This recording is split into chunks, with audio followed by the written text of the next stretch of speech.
It's me playing the bassoon. As you can tell, I got the Brahms. The other day, I was in Lincoln Center conducting one of my more popular ballets. As you can tell, this is a fantasy. As I was waiting for the elevator, a well-known conductor, um, I'll get into that later, about his reputation. But anyway, the door was closing, and he was rushing in, and he puts his head between the two doors to keep it from closing on him. And everybody in the elevator looked around at each other, afraid to ask the maestro what the heck he was doing. But I was early for my rehearsal, so I decided to go watch him in his rehearsal for a little while.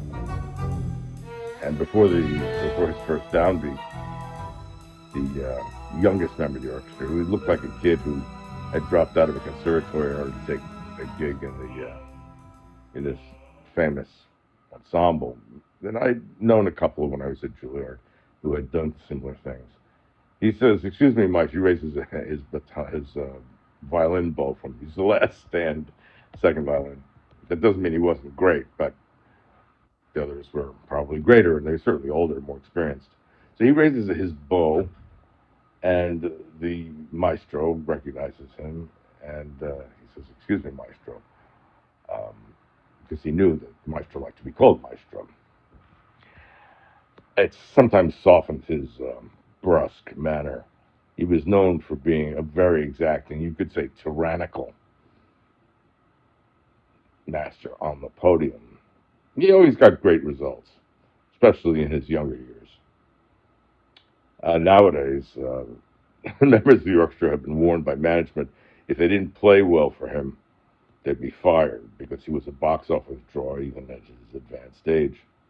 So anyway, the kid in the back, young man, says, "Maestro, uh, I was in the elevator with you. I'm sure you didn't notice, but I noticed that as you were running to the elevator and the doors were about to close, you put your head between the doors to keep the electric eye from closing the doors on you." I said, "Why did you do that? Never seen that done before." And the conductor says, "Son, he affects a very gentle, jovial, kind of avuncular manner." He says, "Son, as you may know, I am famous for my idiosyncratic and wonderful techniques on the podium. It is less known that I have these wonderful techniques in other realms of my life." And so he continues saying, "I put my head between the doors because I conduct with my hands." There were mild chuckles throughout the orchestra until he stared everyone down individually and they all shut up. Anyway, after the rehearsal, there was a break after an hour or so, and I still had another hour before my rehearsal, and I felt comfortable enough with my score. I had gotten there because I like to feel the ambiance of the building, chat with whoever I see. So I still have plenty of time, and as I was heading towards my rehearsal, I saw this kid, this violinist from the last stand, second violin, talking to concertmaster. And he said, "I can't follow this guy at all." And the concertmaster said, "Oh, it's very simple. All you have to do is follow his hands when they reach his fifth shirt button. That's the downbeat." Anyway, they continued to disparage the conductor. He has erratic patterns. He can't keep a tempo, especially when working with the ballet dancers. It drives the ballet dancers crazy, but they're too afraid to say anything. And they put down every aspect of conducting. And the young guy starts to get nervous. He says to the concertmaster, "Well, shh, quiet, quiet." He puts his hands to his mouth. He says, "We better cut down on what we're saying, or stop." because I see him coming, and the concertmaster says, don't worry about it. He's also deaf. So it's an old joke that, a riddle rather, what's the difference between a bull and an orchestra? Is that a bull has the ass and back. So this was told to me by a violist in my ensemble, actually, um, who had, I heard him talking one day about his former conductor. He had called the management office one day and asked if he could speak to the maestro. And the secretary said, I'm sorry, the conductor died this morning. The, the guy hangs up, and about 15 minutes later, he calls back, and she says the same thing. This happens throughout the day, and finally she says, she's getting exasperated. You're the viola player who keeps calling back, and I keep telling you can't talk to the conductor. He's dead. Why do you keep calling back? And he says, I keep calling back because every time you tell me that he's dead, it makes me feel so good. Anyway, there are a lot of viola jokes. What do you call a string quartet? It's a cello with a very good violin player, one pretty good violin player, and one violin player who wasn't very good, who had to switch to viola.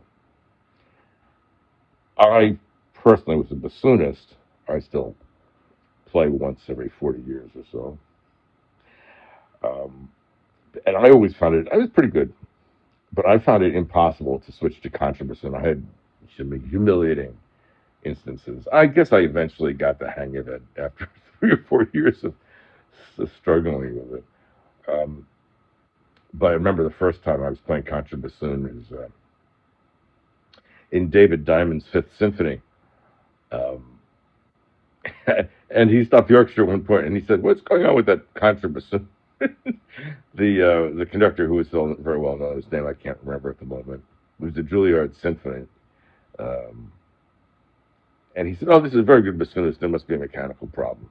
So he really stood up for me. That was very nice. But I was still humiliated. Not so humiliated that my arrogance was completely hidden. I went up to Diamond after the rehearsal, and I had never heard of him. I was 17. I guess that's no excuse, but he hadn't entered my musical radar. And so I asked him, Mr. Diamond, do you also teach? Because I like this piece a lot, and I like to write music, and I need a teacher. He said, yes, I teach. And that was the end of that. I did wind up studying with him for a number of years later, but we never discussed that first meeting. I don't know if you remembered, and I don't think I remembered until fairly recently. But my contrabassoon playing got a little better after a while, and the next year I was playing in the Juilliard Orchestra. That was the highest one I had started, the third of the fourth orchestra, third of the four level orchestras. And so there I was playing in the Juilliard Orchestra, and we were playing the Rite of Spring that day. And who was conducting but Leonard Bernstein? And I was playing second contrabassoon. There aren't too many pieces that have two contrabassoons, but I was playing second contrabassoon. And he never got to a section. He was reheating and rehearsing spots throughout the piece. He wasn't for a performance. It was for just an experience of us playing under his baton. So I guess we could brag someday, like I am now, that I played under Leonard Bernstein. Well, he never got to a part where I got to play one note. So I was complaining to a friend of mine who was the principal viola player, whose name, by coincidence, was Ken. Every time we met in the hallway, we would conduct, and as a bar preparation. And then when we hit the second downbeat, we would say, "Hello, Ken." We thought it was funny at the time. But he said that recently he had gone to a party, and he had parked his car and left his viola in the car. And when he got to the building where the party was, he said, "Oh no, I left the window open." So he runs back to the car, and he looks and he says, "Thank goodness my viola is still there." But to his amazement, there are 4 other violas that other people had thrown in the car. So this viola player who eventually became very good. He was already very good at Juilliard, but became even superb. And he got into the Philharmonic pretty young age. And one day he was giving a master class to the public, actually. I mean, there was public audience. And a kid asked, not the same kid who was the violinist, the arrogant son of a gun, who I talked about a few moments ago, but an even younger kid said, Mr. whatever his last name was, I do remember, but I don't want to bring him into this too directly. He said, Mr. So-and-so, what's the difference between, I know what a viola is, but what's the difference between a violin and a violoncello or a violoncello? And my friend Ken, in a very serious, he had a great sense of humor, but he pretended to be very serious at this moment. He said, a violin in the winter for people who are bohemians in Paris, such as in that famous opera by Puccini, find that the violoncello is much more useful than the violin. When the kid scratches his head and he says, but why? They're both beautiful. And Ken said, well, a violoncello in the winter is more useful because it burns longer. So he has an orchestra there, my friend Ken, and he's conducting and solo playing in a viola concerto. I'm trying to remember. It was a Baroque composer. Those Baroque composers were kind of weird. I like the viola actually, but viola gets a bad rap. Bassoonists get a bad rap too. As I said, I was a bassoonist, and bassoonists were known appropriately, in my particular case, as the clown of the orchestra. The problem was when I was playing bassoon most, I was depressed most of the time. I only became a jolly old man, past the age of 60 or so. Which reminds me that I still have a little while to grow my beard before I have it shaved off, because I know when to shave it off, because when I meet little kids in the street who don't know me, they tell me what they want for Christmas. So back to this viola master class. He's conducting, and the principal violist in the orchestra that he's conducting stops the rehearsal, interrupts my friend Ken's conducting, and he says, I'm very upset. The oboe player detuned one of my strings. And Ken looks at him perplexedly. He says, well, fix it. And the principal viola of the orchestra says, but I don't know which one it was.